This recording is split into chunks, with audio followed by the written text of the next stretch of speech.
Selamat malam, semoga Anda semua berbahagia. Kita sudah memasuki kelas yang kedua setelah minggu lalu kelas perdana kita ya sudah berjalan. Kita baru memasuki syair yang pertama dari kitab Abhidhamma Pitaka. Jadi ada banyak syair nanti dan kita pelan-pelan akan mengupas semua isi yang ada di dalam kitab Abhidhamma Pitaka ya. Seperti yang Anda lihat, kitab-kitab rujukan yang kita pakai ada di layar ya.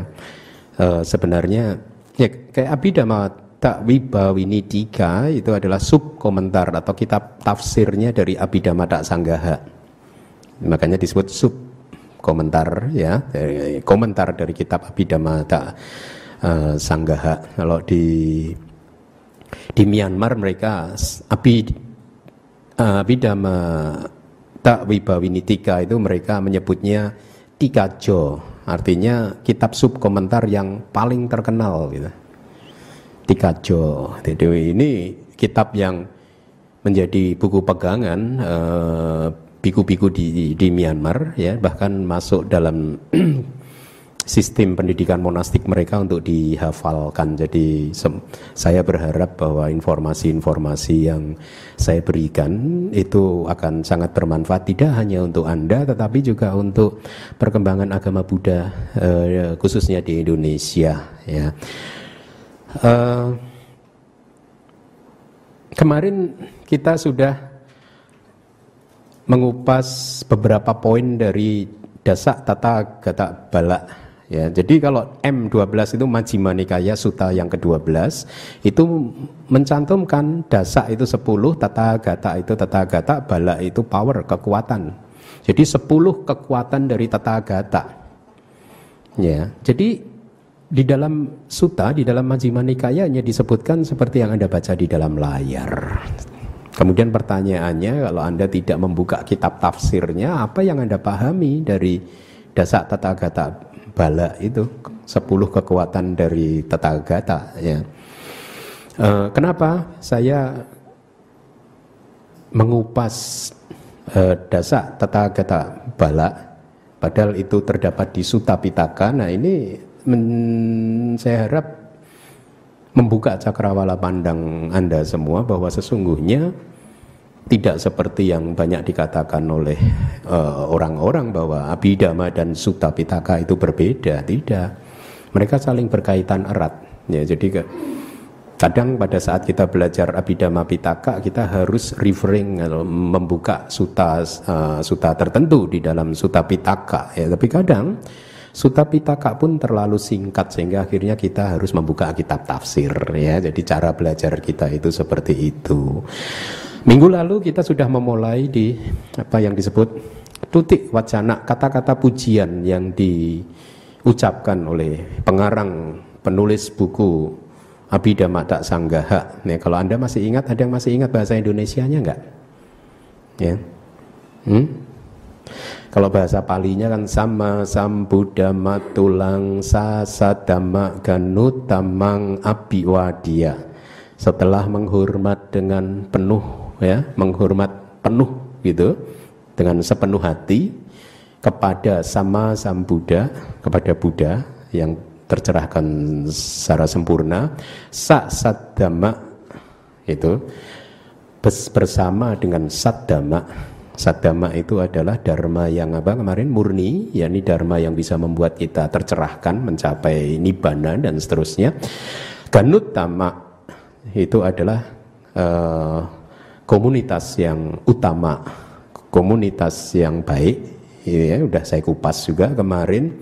Abhiwadya sesudah menghormat secara penuh. Kemudian kalimat berikutnya dari Acarya Anuruddha adalah Bhasi sami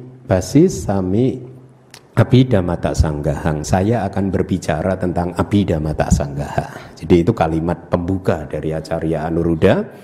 Jadi setelah menghormat secara penuh kepada Sama Sambuddha dan beserta Saddhamma dan juga komunitas yang mulia, maka saya akan berbicara Basi sami, berbicara, artinya apa? Berarti di masa lalu guru itu berbicara, murid mendengarkan dan menghafal.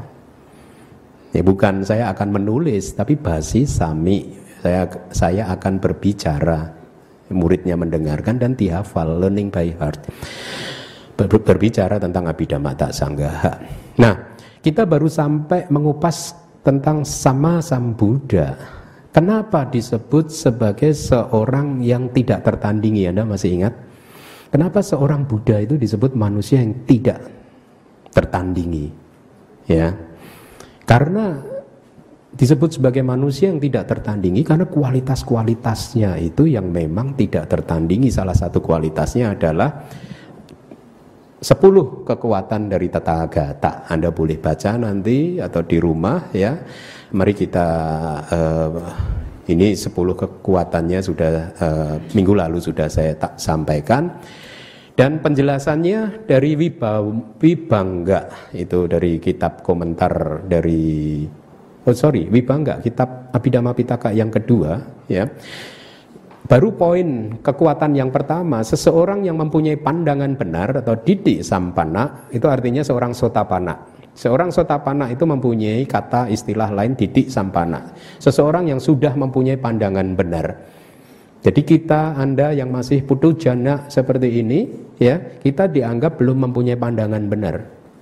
Ya, kenapa? Karena masih bisa terjadi perubahan-perubahan di dalam perjalanan kehidupan kita. Mungkin Anda berpindah agama, atau mungkin Anda melakukan karma buruk yang dimana seorang sotapana tidak akan pernah bisa melakukannya. Oleh karena itu disebutkan seseorang yang mempunyai pandangan benar tidaklah mungkin dan tidak bisa melakukan hal yang ada di layar. Menganggap formasi apapun sebagai kekal, kemarin sudah saya jelaskan. Apa itu formasi? Formasi itu adalah gugusan dari fenomena batin dan juga fenomena materi. Anda sebagai manusia itu mempunyai 2 fenomena, yakni batin dan materi, tubuh jasmani Anda. Tetapi materi itu tidak hanya tubuh jasmani Anda. Kursi yang Anda duduki, gedung ini, alam semesta ini semua penuh dengan materi. Jadi semua formasi sebagai kekal, seseorang kan ada yang mempunyai pemahaman seperti itu kan. Makhluk tertentu hidupnya kekal, tidak dilahirkan dan tidak juga mengalami penuaan dan kematian. Seorang sotapana sudah tidak lagi percaya hal-hal yang seperti itu. Tidak ada makhluk yang kekal, tidak ada formasi yang kekal, semuanya anicca, tidak kekal. Seorang sotapana juga tidak mungkin menganggap formasi ini ya sebagai kebahagiaan. Hidup ini buat mereka sotapana itu penderitaan, duka. Kenapa? Karena senantiasa berubah, tidak bisa kita pegang. Anda bahagia 1 hari, 2 hari, Anda ingin pertahankan selama 1 tahun, tidak bisa juga. Inilah mengapa disebut duka. Jadi bukan berarti hidup ini tidak ada kebahagiaan, ada. Kita mengakui bahwa di dalam kehidupan ini ada kebahagiaan, tetapi kebahagiaan itu pun juga tidak kekal. Oleh karena itu, yat pan anicang tang dukang. Apapun yang tidak kekal itu adalah duka. Ya, ini pengertiannya. Kemudian beliau tidak menggunakan kata formasi lagi untuk poin C, menganggap dhamma apapun sebagai jiwa atau roh, ada rohnya, ada inti yang tidak berubah-ubah, itu maksudnya. Kalau Anda pernah belajar teori roh itu adalah sesuatu yang tidak pernah musnah.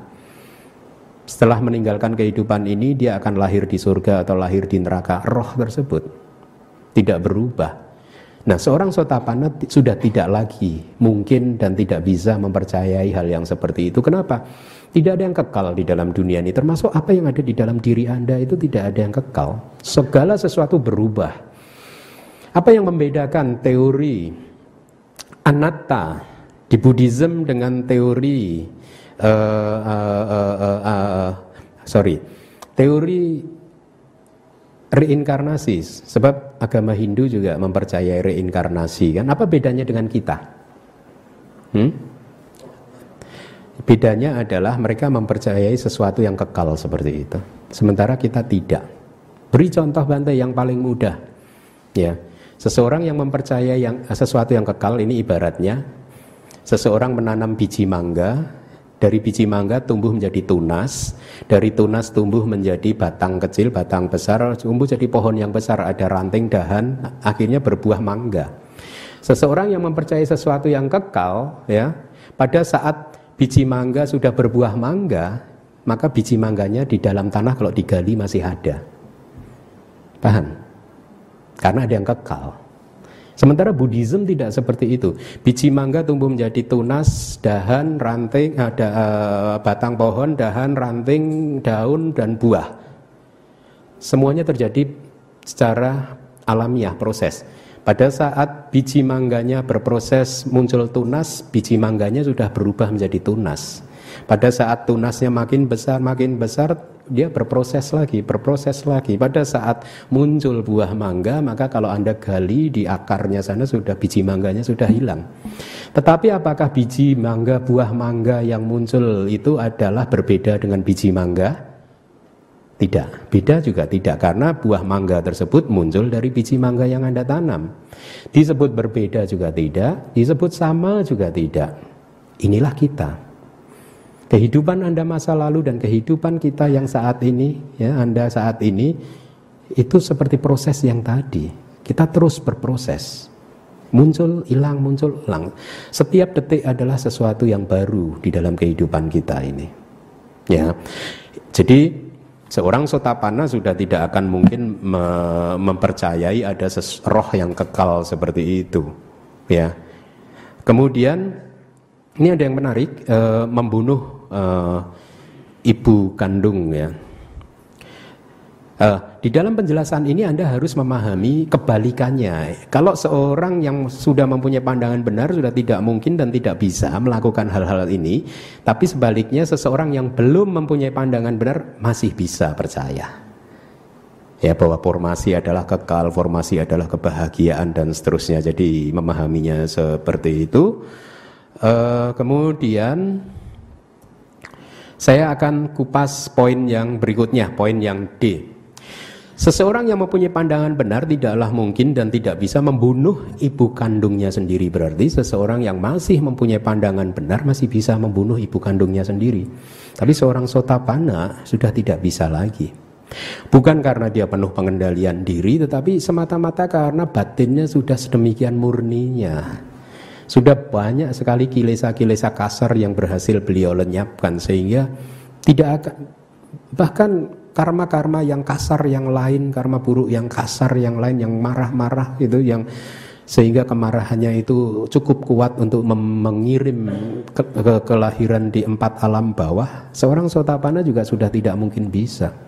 Hatinya sudah lembut, kekotoran batin yang kasar sudah sudah semakin banyak yang hilang, yang lenyap, ya. Dan dikatakan di dalam teks itu seorang Sotapanna tidak pernah melanggar 5 sila, Pancasila, ya. Siapa di sini yang sejak lahir sampai hari ini nggak pernah melanggar Pancasila? Tunjuk jari. Nggak ada, ya. Nah, penjelasannya dari kitab komentarnya adalah ibu itu maksudnya wanita yang melahirkan. Jadi seorang Sotapanna sudah tidak mungkin bisa membunuh seorang wanita yang melahirkan dia. Itu. Kemudian ada penjelasan lain, seorang Arya Sawaka, artinya Sawaka itu murid, Arya itu suci, murid yang suci, Sotapanna, Sakadagami, Anagami, dan Arahat, tidak mungkin bisa membunuh seekor semut pun. Dan ini menarik nih, kalimat ini sangat menarik. Walaupun dia tidak sadar akan kesuciannya. Jadi begini, seseorang mencapai tingkat kesucian Sotapanna di kehidupan lampaunya, dan kemudian lahir lagi menjadi manusia sekarang, dan dia tidak sadar bahwa dia ini sudah Sotapanna. Nggak sadar.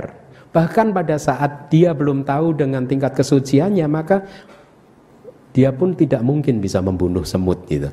Bahkan pada saat dia diancam oleh raja, kalau kamu tidak membunuh semut, kamu akan saya penggal kepalanya, dia tidak akan juga memenuhi permintaan raja. Atau bahkan diberi hadiah, bunuhlah semut ini dan kamu akan menjadi pangeran di kerajaan ini, dia juga tidak akan melakukannya. Ini hanyalah contoh yang diberikan oleh para arahat di masa lalu untuk menunjukkan kepada kita betapa kuatnya moralitas seorang Sotapanna itu, ya. bahwa Pancasila itu sudah by nature, sudah menjadi sifat dia tidak bisa melanggarnya. Bukan karena pengendalian dirinya. Kalau Anda tidak pernah melanggar Pancasila, 5 sila, Bante saya semester ini belum melanggar 1 sila pun loh. Itu karena pengendalian diri. Betul. Tetapi seorang Sotapanna bukan karena dia mengendalikan diri, dia seumur hidup tidak pernah melanggar sila, tetapi semata-mata memang sifat dia sudah seperti itu. Menarik ya, dan ini yang membuat dulu di awal-awal saya mempelajari Buddhisme membuat saya semakin tertarik. Kenapa? Ternyata melalui latihan-latihan Buddhis kita bisa berubah. Gitu. Kita bisa berubah. Ya. Dan untuk bisa menikmati kehidupan surga, kita tidak perlu menunggu sampai kita harus meninggal dunia dulu. Surga harus diciptakan sekarang di dalam kehidupan ini, dan itu mungkin, sangat mungkin. Ya, jadi lihat itu di kitab komentar ada kalimat seperti itu. Jadi seorang Sotapanna tidak mungkin lagi melakukan pelanggaran membunuh binatang pun, ya, yang paling kecil pun. Kemudian ini sebenarnya bukan poin D tapi mungkin poin H atau apa. Seseorang yang mempunyai pandangan benar itu tidaklah mungkin dan tidak bisa untuk memecah belah sangga. Nah ini penting sekali. Saya akan sampaikan banyak informasi buat Anda karena masih saja ada umat Buddha di Indonesia yang takut kalau melakukan karma buruk memecah belah sangga. Kabar baiknya adalah bahwa Anda tidak mungkin melakukan karma buruk memecah belah sangga. Karena karma memecah belah sangga itu hanya bisa dilakukan oleh biku. Bikuni juga tidak bisa. Samanera, samaneri juga tidak bisa. Sikak mana calon bikuni juga tidak bisa. Ya, upasaka, upasika juga tidak bisa. Jadi aman Anda. Ya, dari 5 karma berat, karma buruk yang berat, 1 Anda lolos. Anda tidak mungkin melakukannya. Nah, tetapi saya tetap ingin memberikan informasi tentang apa sih yang disebut karma buruk memecah belah sangga itu supaya Anda makin bijaksana, makin pengetahuan Anda meningkat, ya. Jadi memecah belah sangga hanya bisa atau berlaku di kalangan biku sangga, tidak di yang lain, bahkan bikuni aja tidak, seperti yang tadi saya sebutkan. Dan di dalam biku itu pun harus satu biku yang berada dalam satu komuni yang sama, samana sangwasa yang sama. Artinya apa? Tinggal di dalam satu wihara yang sama dengan satu peraturan yang sama. Kan ada kan banyak Theravada aliran ini, Theravada aliran itu. Dia harus yang samana sangwasa. Jadi harus yang satu apa? Mungkin dianggap sebagai satu aliran, meskipun Theravada itu sendiri juga aliran, tetapi ada sub-sub alirannya. Dan itu pun hanya terjadi pada komunitas biku di dalam satu wihara. Ya, jadi seperti ini kejadiannya. Kalau di negeri Buddhis itu satu wihara itu bisa terdiri dari ratusan biku yang tinggal, ya. Nah, di dalam satu wihara katakanlah ratusan biku yang tinggal. Ini hari Uposatha ini, ya. Biasanya kalau kita hari Uposatha kan biku datang ke Sima, bangunan khusus untuk melakukan sangga kama, untuk melakukan aktivitas-aktivitas formal sangga di mana umat dan yang lain selain biku tidak boleh masuk. Kita membaca ulang Patimokkha. Ya. Nah, kalau ada minimal 9 biku, ya, yang mulai mencoba mempengaruhi satu sama yang lain dan akhirnya membaca Patimokkha di tempat yang terpisah. Jadi ada 2 tempat membaca winaya, aturan winaya di tempat yang terpisah dalam satu wilayah itu tadi, Sima tadi, ya. Maka biku yang ini dianggap telah memecah belah sangga. Ya, jadi minimal 9 biku. Gitu. Jadi dan itu tidak dianggap sebagai karma anantariya karma. Anantariya karma itu adalah karma yang antara. Na antara, na itu tidak, antara itu antara. Karma yang tidak ada antaranya. Artinya karma buruk yang buahnya itu tidak ada jedanya. Maksudnya seseorang melakukan karma buruk di dalam kehidupan kali ini, Buahnya tidak ada jedanya. Setelah meninggal dia langsung ke neraka. Na antara an antara n. Ya, jadi kalau yang melakukan pembacaan patimokkha itu kurang dari 9, maka itu juga bukan karma anantarya karma tadi. Ya, bukan karma yang berat yang harus membuat dia nanti langsung terlahir di neraka gitu. Jadi juga ada informasi yang lain bahwa memecah belah sangga itu disebut waci karma yang muncul melalui ucapan, karena biasanya terjadi di dalam kitab penjelasan dari kitab Wibangga itu disebutkan bahwa satu biku mulai tidak puas dengan yang lain, kemudian dia mulai menyebar racunnya gitu, mempengaruhi biku-biku yang lain. Udah, kita ini sendiri aja. Jadi dari karma mulut. Tapi karma yang lain itu dari karma tubuh. Misalkan ada yang bisa menjawab saya panca anantarya karma, 5 karma antara, 5 karma yang begitu diperbuat di kehidupan kali ini, maka buahnya langsung dipetik di kehidupan berikutnya, langsung berbuah. Ada 5 yang buruk, karma berat. Apa saja? Membunuh ibu, ayah. Ya, Anda paham itu ya. Itu 5 anantarya karma yang buruknya. Ya, karma buruknya. Jadi kalau yang lainnya itu dengan tubuh, tidak dengan ucapan gitu. Membunuh ibu, membunuh ayah, membunuh arahat, melukai Buddha, 4 ini adalah karma dengan tubuh, bukan karma dengan ucapan. Kalau memecah belah sangga tadi adalah waci karma ucapan. Udahlah, jangan di sana, kita baca sendiri aja, patimokkha sendiri aja gitu. Lalu mungkin Anda bertanya, kalau tadi membunuh dianggap kayak karma melalui tubuh, lalu bagaimana Bante kalau ada dukun A membunuh dengan memakai mantra yang sakti? Kan dia tinggal lalu kan itu ucapan juga Bante, bukan karma tubuh. Di dalam kitab penjelasan disebutkan bahwa itu pun termasuk karma tubuh, karena penjelasannya biasanya membunuh itu dilakukan dengan gerakan tubuh. Ya, jadi ini informasi-informasi yang bisa Anda dapatkan. Dan ini menarik, poin yang ketiga itu berdampak. Ada kalimat berdampak selama 1 kalpa, 1 kapa. Itu artinya apa? 1 kapa. Bumi kita ini ya, pada satu masa nanti dia akan hancur lebur, alam semesta ini. Sampai ke level Brahma tertentu itu dia hancur lebur. Itu yang dianggap oleh orang luar sebagai kiamat. Tetapi kiamat menurut Buddhism adalah awal terbentuknya ke alam semesta yang baru.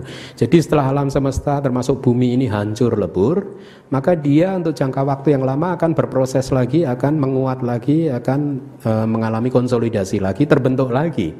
Pada saat bumi ini sudah siap untuk dihuni, maka alam makhluk-makhluk yang lahir di alam abhasara akan, begitu karmanya habis di sana, maka dia akan kemudian terlahir lagi, sebagian terlahir lagi di bumi gitu. Jadi proses dari bumi hancur, kemudian terbentuk lagi secara maksimal sampai menuju ke hancur lagi, itu yang disebut di sini sebagai 1 kalpa, 1 kapa.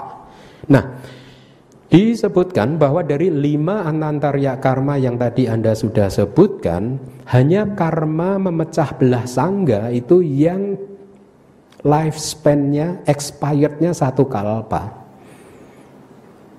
Ngeri ya, memecah belah sangga. Anda aman dari karma ini. Biku yang gak aman. Lifespan-nya 1 kalpa gitu. Tetapi penjelasannya seperti ini, maksudnya 1 kalpa ini begini. Kalaupun ada seorang biku memecah belah sangga, ya kan, karmanya lifespan-nya 1 kalpa kan. Kalau dia beruntung, artinya hari ini dia memecah belah sangga dan kemudian lahir di neraka, ya. Besok bumi hancur, maka dia udah expired.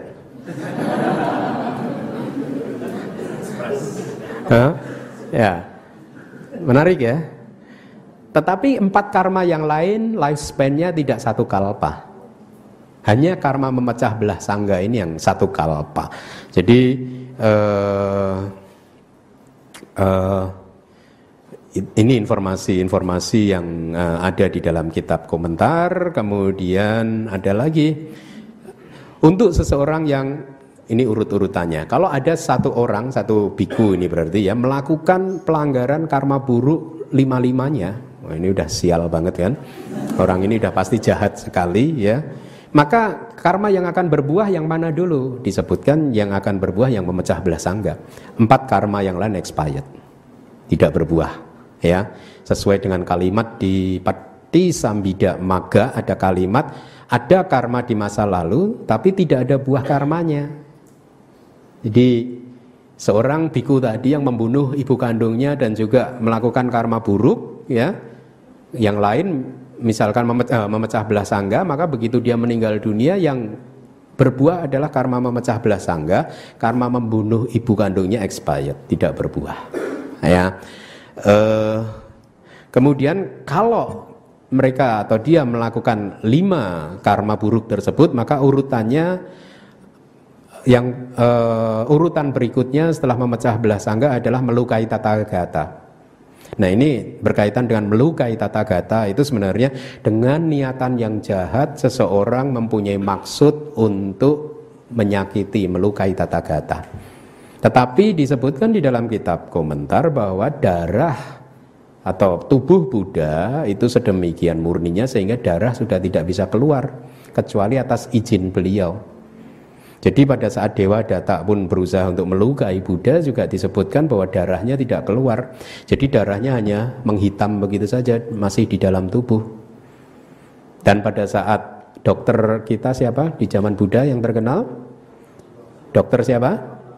Dokter Jiwaka itu berusaha untuk mengobati, dia akan menggunakan pisau untuk dibuka kan itu supaya darahnya mengalir keluar, darah hitamnya itu atas seizin Buddha, maka itu bisa dilakukan, darahnya baru keluar. Jadi kalau karma melukai Buddha itu bukan berarti nanti sosok kayak Dewa Datta itu ya menyebabkan darah Buddha keluar gitu. Jadi urutan bobot karmanya mana yang akan berbuah adalah setelah memecah belah sangga, maka kemudian adalah melukai Tathagata dan membunuh arahat, baru kemudian membunuh ayah atau membunuh ibu dulu. Tergantung. Ya, tergantung. Ini yang mungkin Anda belum mendengar. Apabila ia mempunyai, ayahnya itu mempunyai tingkat moralitas yang lebih baik dari ibunya, maka karma membunuh ayah yang akan berbuah terlebih dahulu. Tetapi apabila moralitas ibu lebih baik atau sama saja dengan ayahnya, maka karma membunuh ibu yang akan berbuah terlebih dahulu. Jadi ini bukan opininya Bante Keminda, ini penjelasan dari kitab ya. Karena kenapa ibu menjadi sedemikian pentingnya? Karena jasa baik seorang ibu kepada anaknya itu lebih besar daripada jasa Anda para ayah. Ya, kita lanjutkan. 5 karma yang tanpa antara tadi hanya bisa dilakukan oleh Puthujjana. Ya, Puthujjana itu istilah bahasa Pali yang artinya seorang yang sama sekali belum tercerahkan, seseorang yang masih bisa terkena pandangan salah. Ya, kalau seorang Sotapanna, Sakadagami, Anagami dan juga Arahat itu adalah Arya, seorang yang suci. Kemudian karma tanpa antara ini juga menarik. Membunuh ayah ibu di kehidupannya sebagai manusia. Jadi seorang manusia membunuh ayah atau ibunya, ayah dan ibunya ini manusia juga, ya. Walaupun mereka sudah berganti jenis kelamin, ya, maka itu tetap karma buruk, karma berat. Anantarya karma, karma tanpa antara, ya. Kemudian buah karma akan tidak terhindarkan juga, walaupun ia tadi yang membunuh ayah atau ibu manusia ya, yang berwujud manusia, setelah melakukan karma berat tersebut ia berpikiran untuk menghindari buah karma, lalu dia akan melakukan segala jenis kebajikan yang paling hebat pun di dunia ini, maka tetap saja tidak bisa menghapus karma tersebut, tetap saja akan berbuah karena disebut itu karma yang berat, yang buruk. Tanpa antara, dia langsung berbuah tanpa jeda. Kemudian tetapi disebut sebagai bukan karma tanpa antara, ya, tetapi hanya karma berat biasa, ya, ya bahasa Palinya Baharia, ya, dengan bobot yang hampir sama gitu. Apabila dianya manusia yang membunuh, tetapi ayah ibunya binatang.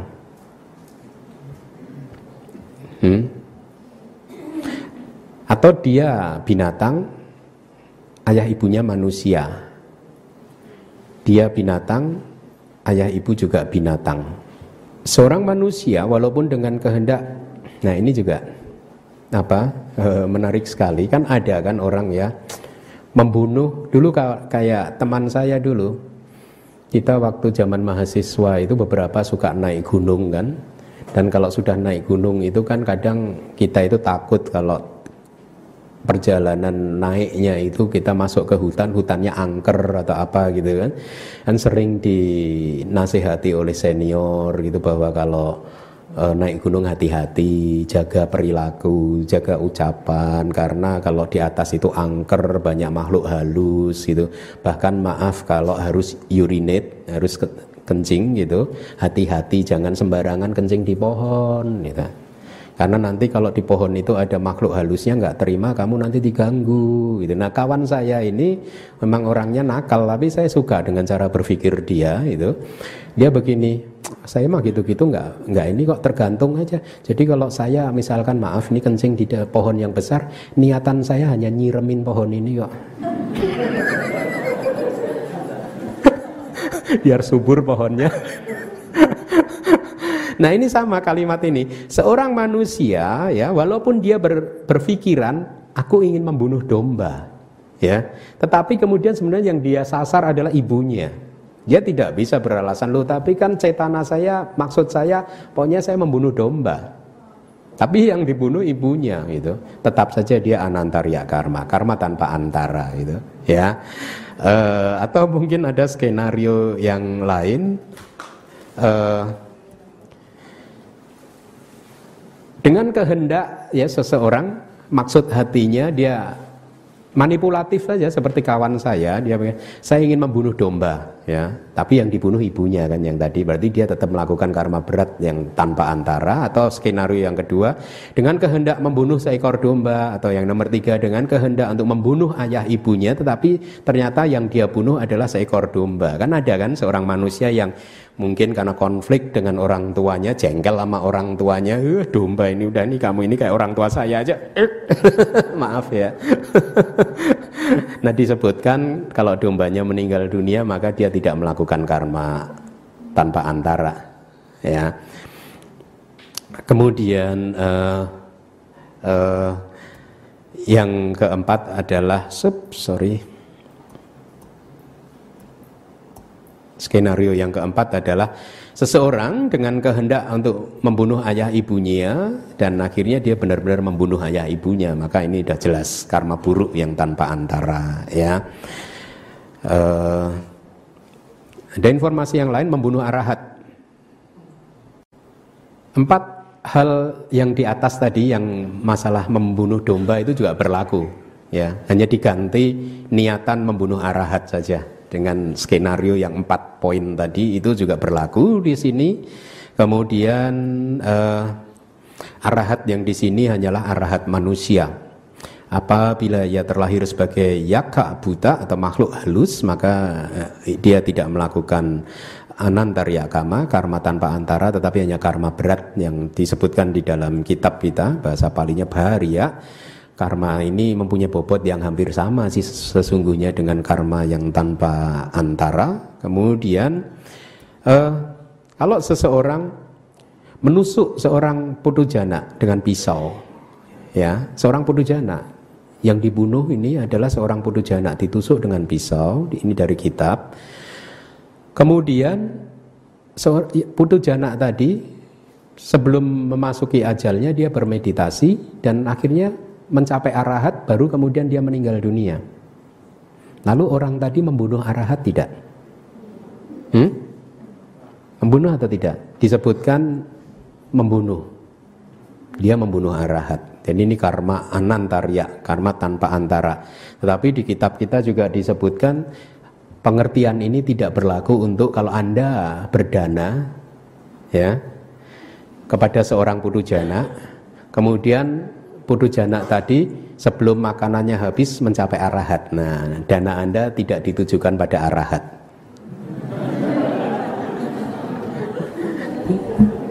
Curang ya? Curang. Kitabnya curang. Dana Anda tetap dana yang ditujukan untuk putu jana biasa. Ya. Baik.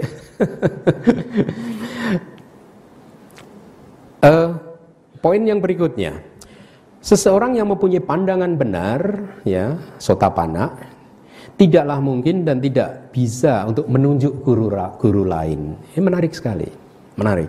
Maksudnya menunjuk guru lain ini adalah agama lain. Ya, di sana di kalimat bawah itu ada titak kara, ya.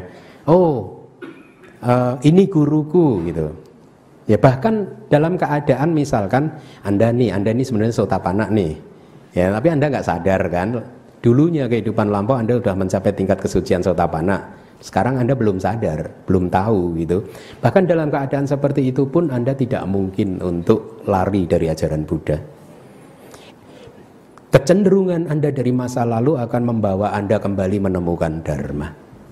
Dan Anda tidak mungkin mengikuti petunjuk dari ajaran lain.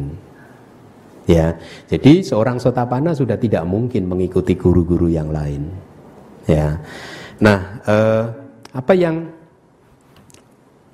Anda pahami dengan sotapanna? Minggu lalu sudah ada yang menjawab ya, Bu Dokter, mana Bu Dokter yang minggu lalu menjawab itu?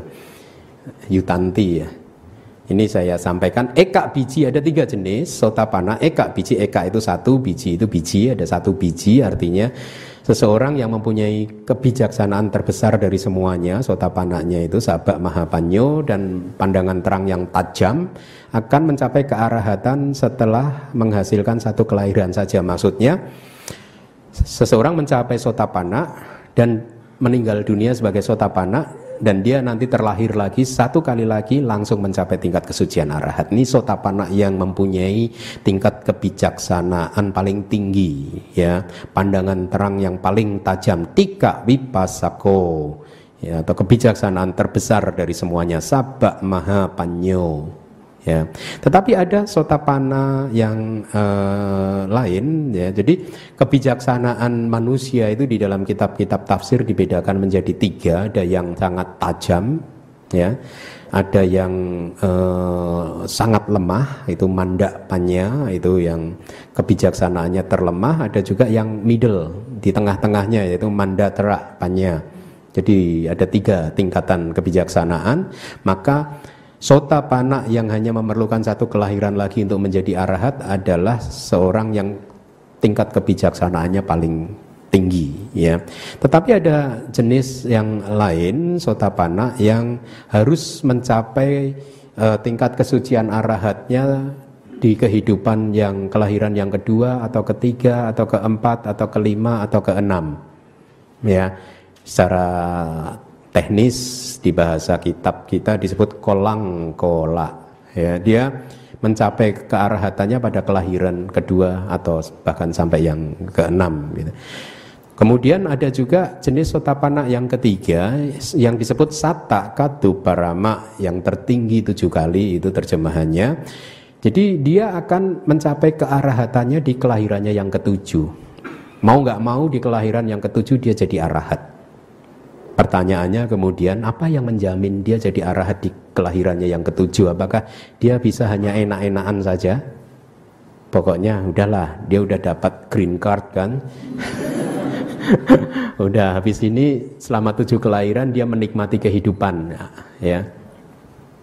Makanya Anda itu, ya, kalau mau pergi ke diskotik, ingin minum alkohol, Anda jadi sotapanna dulu. Diamankan dulu kehidupan Anda, gitu. Ya, setelah Anda jadi sotapanna, iya, mari kita rayakan. Kalau belum jangan dulu, ya. Kalau belum jadi sotapanna jangan pergi ke diskotik, jangan mabuk-mabukan dulu. Jangan, ya. Ntar aja kalau udah sotapanna. Ya, berusaha dulu jadi sotapanna, baru kemudian ayo sekarang saya mabuk juga nggak apa-apa, udah jadi sotapanna ini, itu nggak apa-apa. Ya. Tapi apakah bisa seorang sotapanna seperti itu? sudah tidak mungkin. Bukan karena dia penuh pengendalian diri, tetapi sudah tidak menarik lagi buat dia. Ya. Nah, apa yang menjamin seseorang akhirnya jadi arahat di kehidupannya yang ketujuh? Apakah dia hanya dengan santai-santai saja di kelahiran kedua, ketiga, keempat, kelima, keenam, dan akhirnya ketujuh jadi arahat sendiri? No. Dia tetap berlatih. Tetapi karena tingkat kebijaksanaannya tadi adalah terlemah dibanding dua jenis sotapanna yang lain, maka dia baru mencapainya di kelahiran yang ketujuh. Ya, yang menjamin dia untuk menjadi seorang sotapanna adalah 3 magga cita, 3 jalan yang di atasnya, yakni jalan sakadagami, jalan anagami, dan juga jalan arahat. Itu yang membuat dia akhirnya menjadi seorang arahat. Artinya apa? Dia tetap berlatih meditasi, samatha, dan vipassana. Ya. Kemudian, nih, bahkan meskipun dia menikmati kehidupan seperti saka, artinya penuh dengan kemewahan dan lain sebagainya, ya, sebagai raja dari para dewa.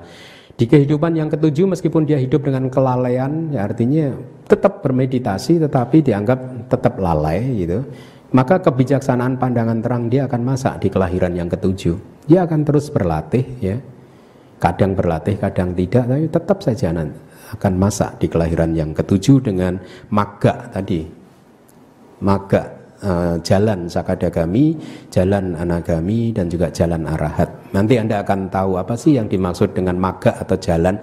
Magga itu hanya istilah teknis dari jenis kesadaran kita, ya, yang diberi istilah magga cita, kesadaran jalan. Nah, setiap kesadaran itu mempunyai fungsi. Kayak Anda sekarang kesadaran mata Anda itu fungsinya adalah melihat objek mata. Kesadaran telinga Anda fungsinya adalah mendengar suara, ya. Jadi semua jenis kesadaran itu nanti akan dikupas di dalam Abhidhamma ini. Semua itu mempunyai fungsinya yang berbeda-beda. Nah, fungsi dari kesadaran jalan atau magga cita itu adalah menghancurkan kilesa, menghancurkan kekotoran batin, sehingga kekotoran batin tersebut sudah tidak bisa muncul lagi. Ya, itu magga atau jalan. Ini juga ada informasi yang menarik. Bahkan apabila dia itu kepalanya ditenggelamkan ke air atau disambar petir di kepalanya, kematiannya tidak akan disertai dengan patik sandi. Patik sandi itu adalah penyambung kelahiran. Patik sandi cita, kesadaran yang menyambung kelahiran dari satu kelahiran ini ke kelahiran berikutnya. Itu istilah teknisnya patik sandi, patik sandi cita, patik sandi winyana, kesadaran penyambung kelahiran kembali. Ya, dia tidak akan muncul. Berarti apa? Tidak akan lahir lagi, toh? Ya, kesadaran pertama Anda yang memasuki kandungan mamah Anda itu secara teknis disebut patik sandi winyana. Kesadaran yang menyambung satu kelahiran dengan kelahiran berikutnya, ya. Poin yang berikutnya, tidaklah mungkin dan tidak bisa di dalam satu elemen dunia atau ekasa loka dhatuya ada 2 sama Sambuddha yang muncul bersamaan. Pernah dengar, ya? Tetapi sejauh apa pemahaman Anda tentang pernyataan bahwa 2 orang sama Sambuddha tidak bisa muncul dalam waktu yang bersamaan? Ya, mari kita lihat kitab-kitab penjelasannya, gitu. Apa yang disebut dengan satu elemen dunia atau eka loka dhatu atau ekisa loka dhatu? Artinya 10.000 sistem dunia. Ini hanya istilah yang dipakai di masa lalu untuk menggambarkan dalam satu elemen dunia ini berarti mungkin satu alam semesta ini, satu galaksi mungkin, ya, satu galaksi, gitu. Tapi Buddha menggunakan istilah sistem dunia, 10.000 sistem dunia. Ya, mari kita lihat penjelasan dari alam apa yang terjadi di dalam alam semesta dengan banyak galaksinya ini. Ya, ada yang disebut 3 ladang. Ya, ini hanya istilah teknis saja. Yang pertama disebut ladang kelahiran. Ya, yang kedua disebut ladang otoritas, dan yang ketiga ladang wilayah. Apa itu artinya? ya. Yang disebut sebagai ladang kelahiran adalah wilayah yang 10.000 sistem dunia tadi, ya, 10.000 galaksi mungkin. Karena area inilah yang bergetar pada saat Tathagata atau Bodhisatta memasuki kandungan ibu. Ya, alam semesta ini bergetar pada saat Bodhisatta lahir ke dunia ini, dan alam semesta ini bergetar pada saat Bodhisatta mengalami penerangan sempurna, pada saat beliau memutar roda dharma, pada saat beliau melepaskan daya kehidupan. Ingat nggak di Mahaparinibbana Sutta, karena yang mulia Ananda itu lengah, tidak menangkap sinyal dari Buddha yang mengatakan, Buddha kira-kira kalau Tathagata menghendaki, Tathagata bisa hidup sampai akhir kalpa ini, gitu. Ya, tapi yang mulia Ananda karena beliau tidak menangkap sinyal ini dan tidak meminta Tathagata untuk memperpanjang umurnya, akhirnya pada suatu hari Buddha melepaskan jiwitindriyanya, daya kehidupannya. Dan setelah dilepaskan, maka Buddha memberi informasi kepada yang lain, murid-muridnya, bahwa 3 bulan sejak hari ini saya akan parinibbana, gitu kan. Jadi pada saat beliau parinibbana, maka 10.000 sistem dunia ini bergetar. Nah, ini yang disebut sebagai ladang kelahiran, ya. Jadi artinya apa? Pengaruh kelahiran dari Buddha itu sedemikian luasnya sehingga satu galaksi 10.000 sistem dunia ini bergetar mengetahuinya bahwa ada seorang manusia yang akan menjadi Buddha. Zaman dulu belum ada handphone, belum ada SMS, tapi 10.000 dunia tahu bahwa ada Bodhisatta yang nanti akan menjadi Buddha. Karena bergetar itu tadi. Kemudian apa yang disebut ladang otoritas? Ini ada istilah cakrawala, atau bahasa Indonesianya diadopsi menjadi cakrawala, ya. Apa yang Anda pahami cakrawala? 1 triliun cakrawala, ya, di mana 1 triliun cakrawala ini terjangkau oleh efektivitas dari parita. Dikatakan di dalam kitab tafsir bahwa parita ini mempunyai efek yang sedemikian luasnya, bahkan sampai ke 1 triliun cakrawala, 1 triliun dunia, luas sekali, gitu.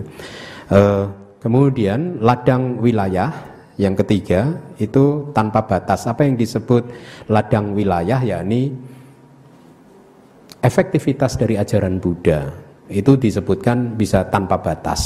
Ya. Tidak ada sutta yang menyatakan bahwa Buddha itu hanya muncul di bumi ini selain di bumi yang lain. Tidak ada bumi yang lain, tidak ada pernah informasi yang mengatakan bahwa Buddha muncul hanya di cakrawala ini, cakrawala selain cakrawala yang ini, gitu, yang kita huni saat ini. Tidak ada informasi, ya.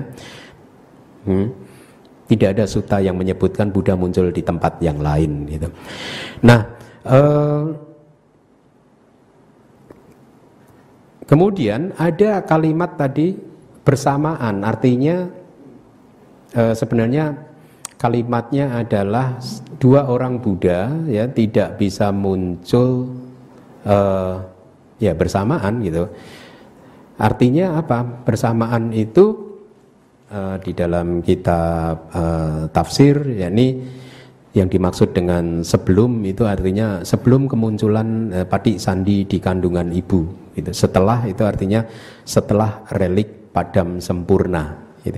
Jadi artinya sejak Bodhisatta memasuki kandungan ibu, maka sejak hari itu tidak akan ada Buddha yang bisa muncul lagi sampai nanti relik Buddha itu hancur.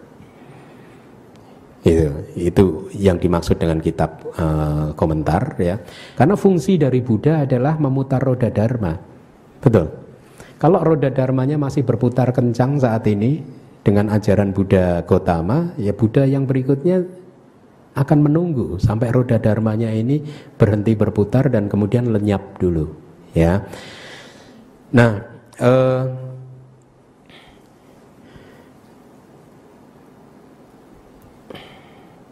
saya harus menyampaikan informasi ini juga. Jadi di dalam kitab tafsir itu ada kalimat sasanaditya pariyati pemanang. Itu artinya apa? Untuk kelanggengan sasana, mungkin minggu lalu sudah saya sampaikan, ya. Pariyati pemanang itu ukurannya, pemanang ukurannya adalah pariyati.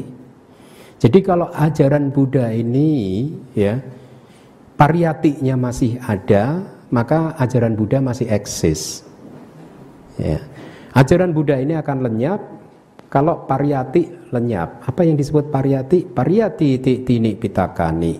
Yang disebut pariyati adalah belajar Tripitaka, menguasai Tripitaka. Jadi kalau Tripitaka ini masih eksis di muka bumi ini, maka sasana masih berlangsung. Sehingga artinya apa? Buddha yang kedua tidak akan bisa muncul lagi. Artinya Buddha yang setelah Buddha Gotama tidak akan pernah bisa muncul lagi, karena sasananya masih ada gitu. Seorang bijaksana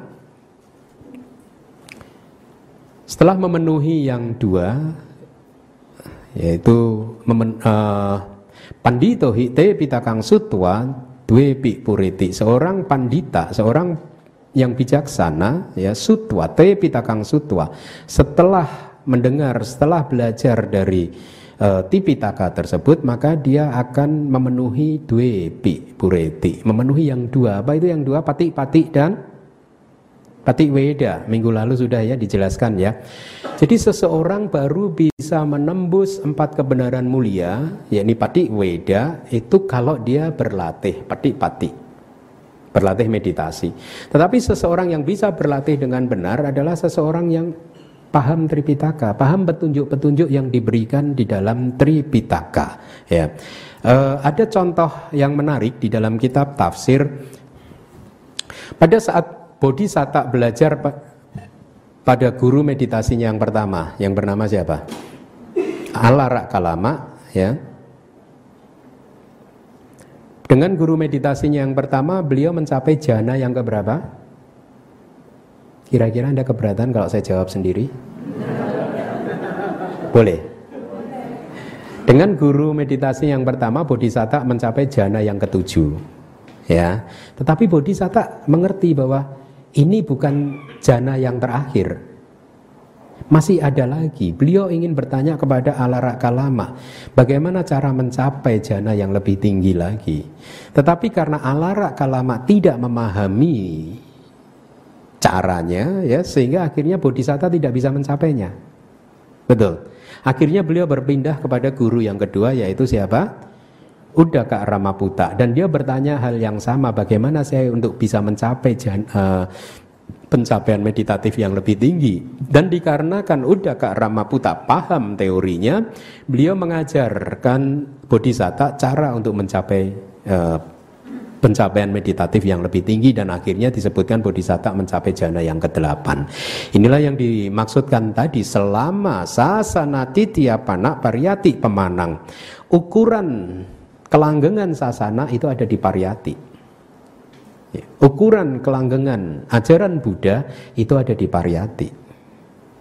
Tidak ada di pati-pati, tidak ada di pati weda. Seseorang bisa berlatih keras, tetapi kalau pariyatinya, ilmunya, teorinya tidak paham, apa yang bisa dia capai? Dia tidak akan bisa mencapai apa-apa.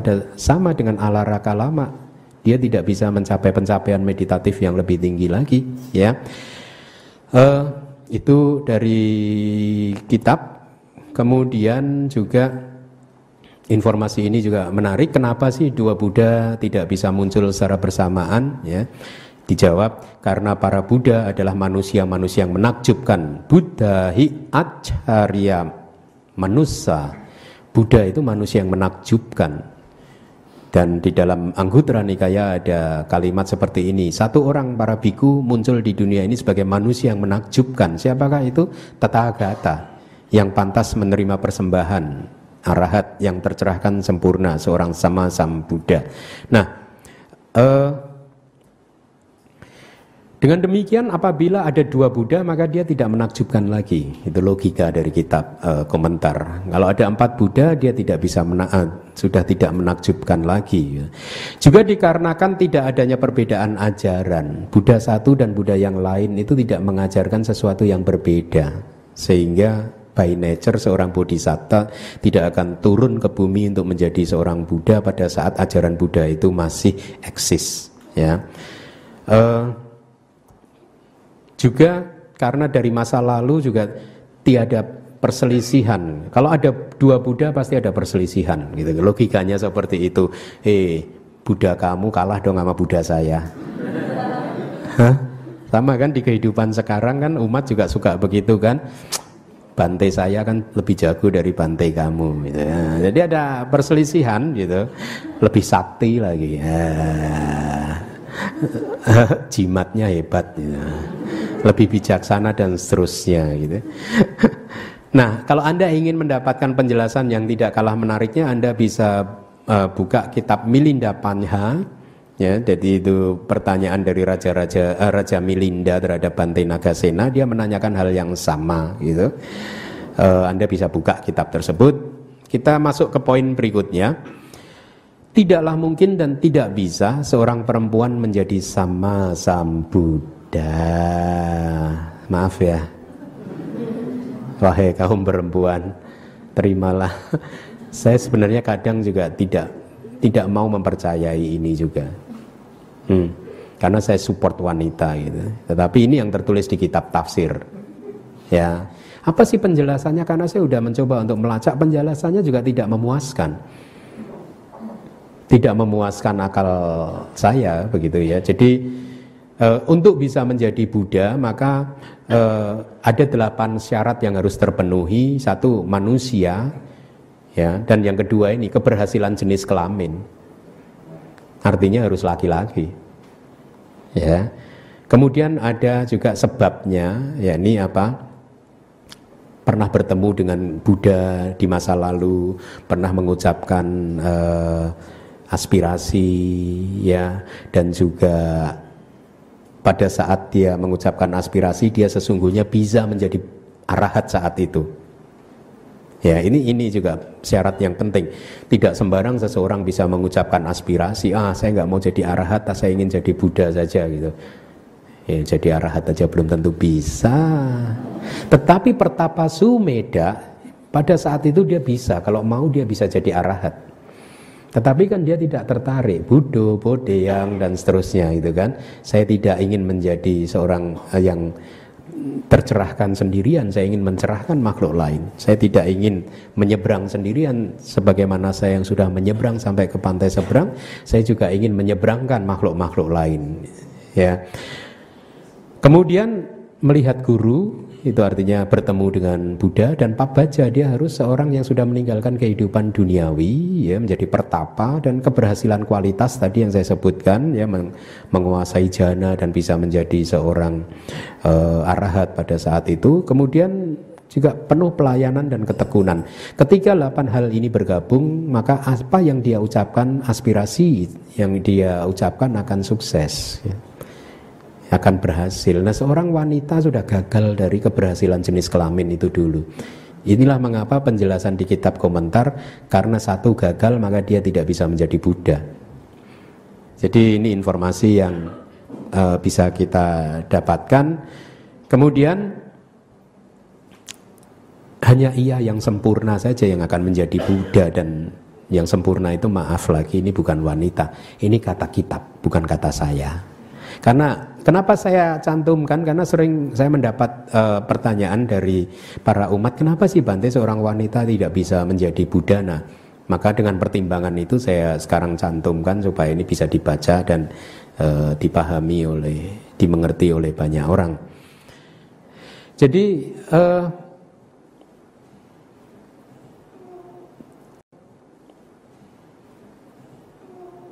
dengan berakhirnya poin tadi, seorang wanita tidak bisa menjadi sama Sambuddha, juga sebenarnya kan banyak kan seorang wanita tidak bisa menjadi siapa lagi? Saka, ya, ada beberapa kan, ya. Tapi yang lain tidak saya cantumkan di sini. Seorang wanita juga tidak mungkin menjadi Cakrawarti Raja. Apa itu? Raja universal.